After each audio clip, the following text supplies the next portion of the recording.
Ready for Grandma's story time? Here I am with my special bag, my story bag.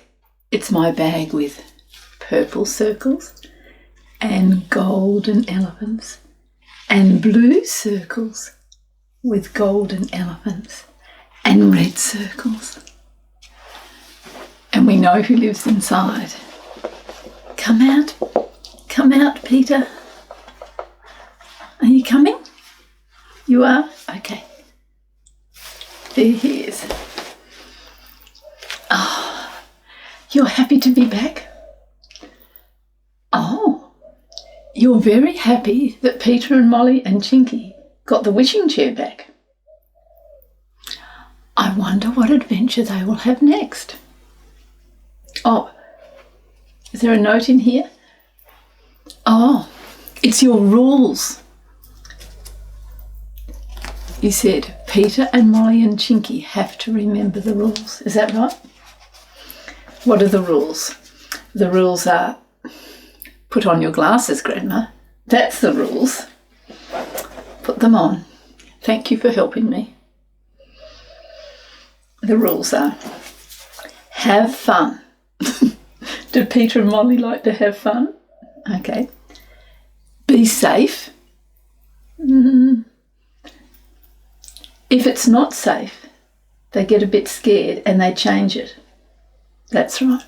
Because always make it safe. And be kind.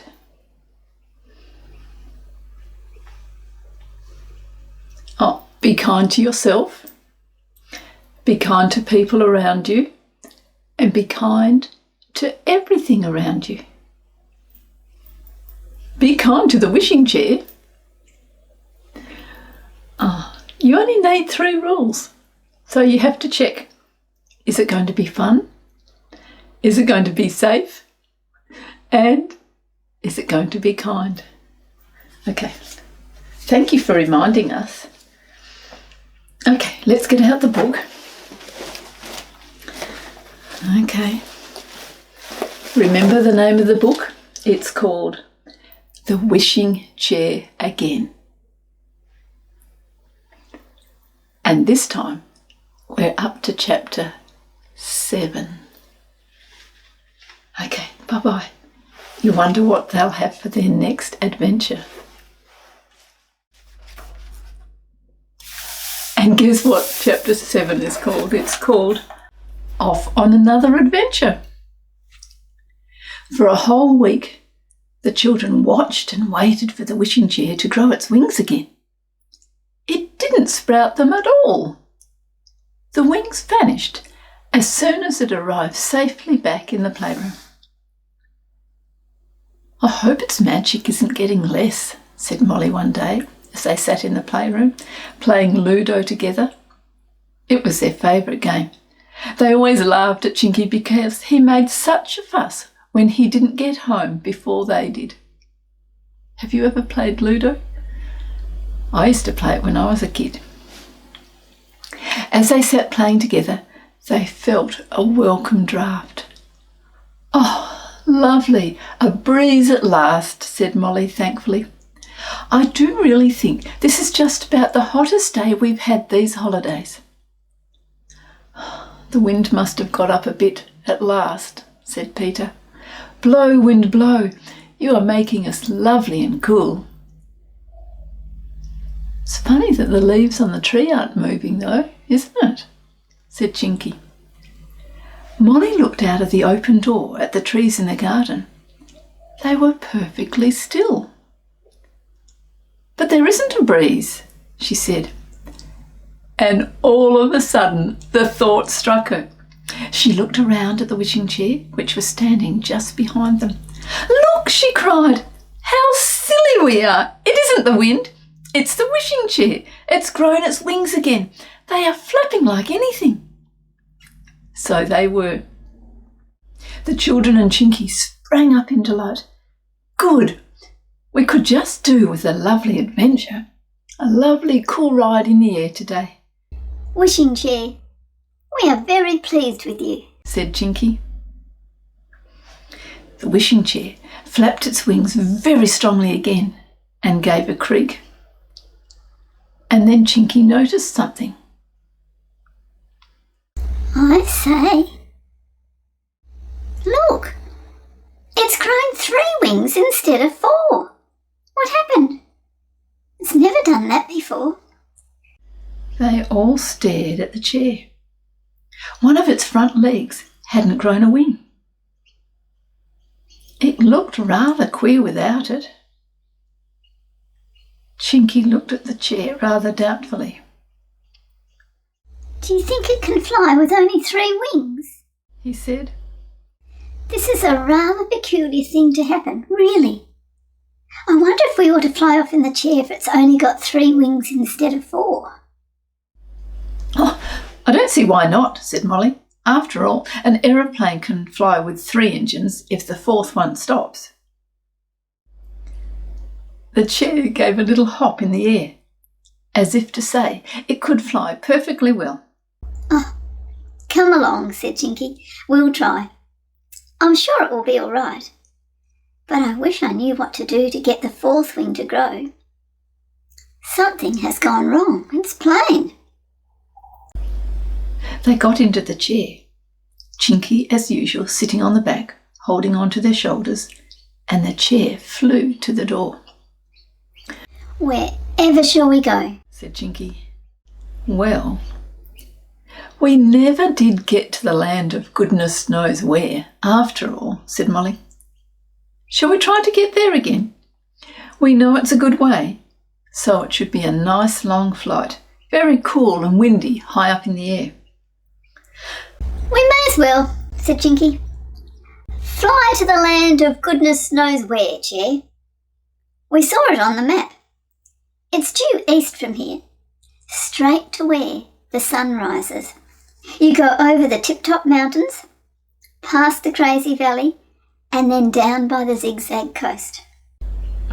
It sounds exciting, said Mollie. Oh, isn't it lovely to be cool again? It's so very hot today. They were now high up in the air and a lovely breeze blew past them as they flew. Little clouds, like little puffs of cotton wool, floated below them. Mollie leaned out to get one as they passed. This is fun, she said. Chinky, is there a land of ice creams too? If so, I'd like to go there sometime. I don't know. I've never heard of one, said Chinky. There's a land of goodies, though. I know that. It once came to the top of the faraway tree, and I went there. It was lovely. Biscuits growing on trees and chocolate sprouting on bushes. Oh, did you see Moonface and Silky and Old Saucepan Man? Said Mollie in excitement. I've read the books about the faraway tree, and I've always wished I could climb it. The faraway tree. I've got those books. Maybe we'll have to read them when we finish this big book. Yes, I saw them all, said Chinky. Silky is sweet. You'd love her. But Moonface was cross because someone had taken all his slippery slip cushions, you know. The cushions he keeps in his room at the top of the tree for people to sit on when they slide down from the top to the bottom. I wouldn't mind going to the land of goodies at all, said Peter. It sounds really fine. I almost wish we'd told the chair to go there instead of the land of goodness knows where. Well, don't change its mind for it, said Chinky. It doesn't like that. Look, there are the tip-top mountains. They all leaned out to look. They were very extraordinary mountains, running up high into jagged peaks, as if someone had drawn them, higgledy-piggledy, with a pencil, up and down, up and down.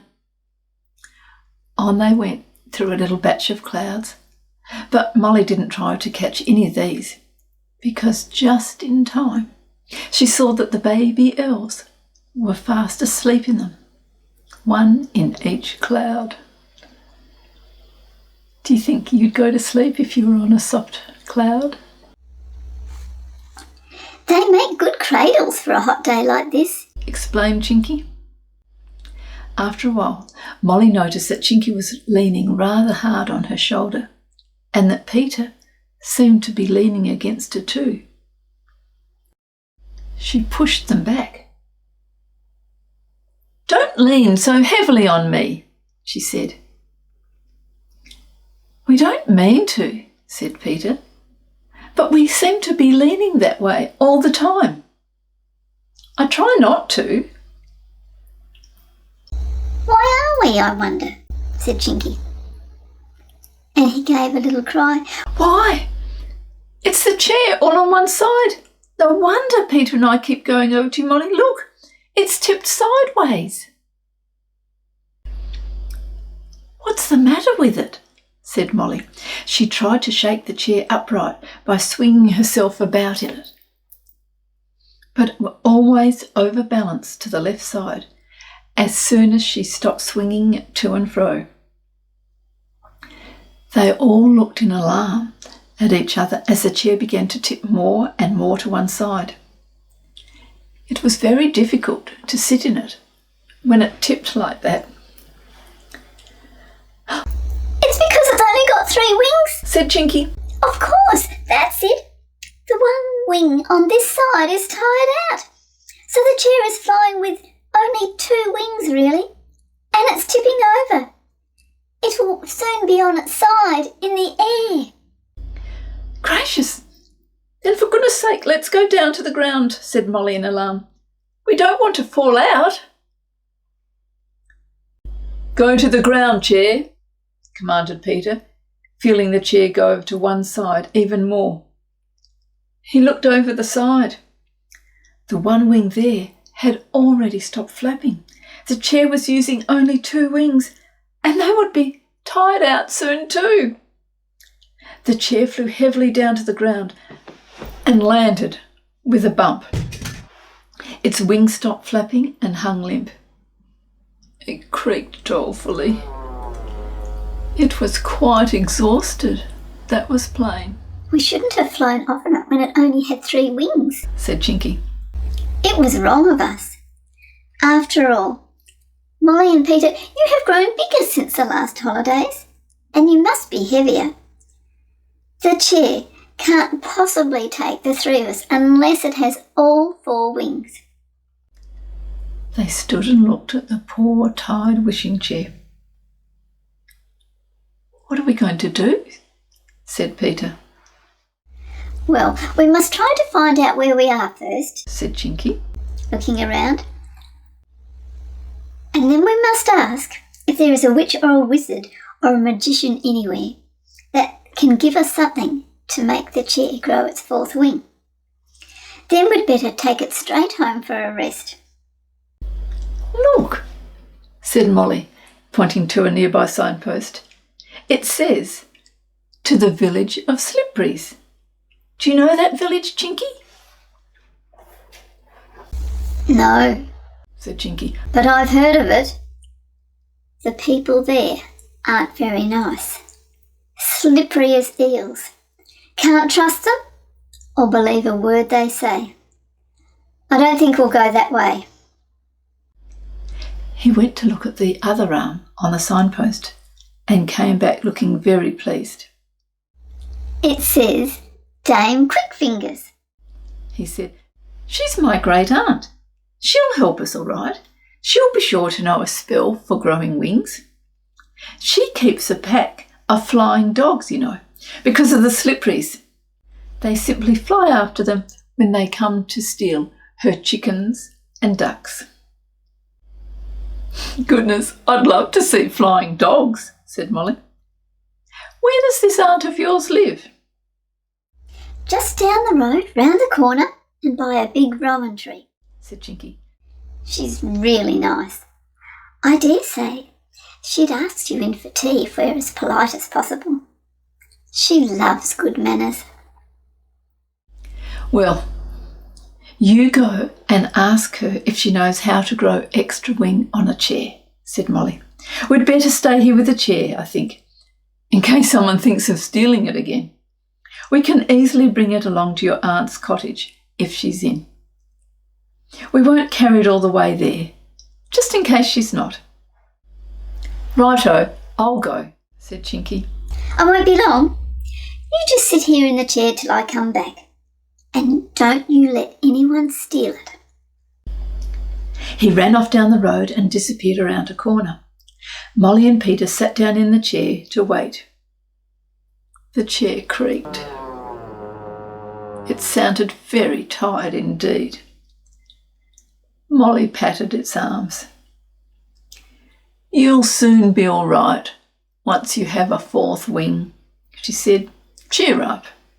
Chinky hadn't been gone very long before the sound of footsteps made the children look around. 5 little people were coming along the road from the village of Slippery's. They looked most peculiar. They must be the Slippery's, said Peter, sitting up. Now we must be very careful that they don't play a trick on us and get the chair away. Aren't they queer looking? The 5 little creatures came up and bowed low. Good day, they said. We've come to greet you and ask you to visit our village.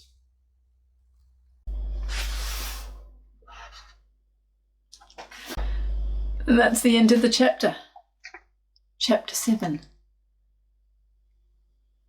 I do hope that Chinky's aunt is there and that these Slippery's don't play a trick on the children. That would not be good. You better come back tomorrow and let's see if they go to the village. Bye-bye.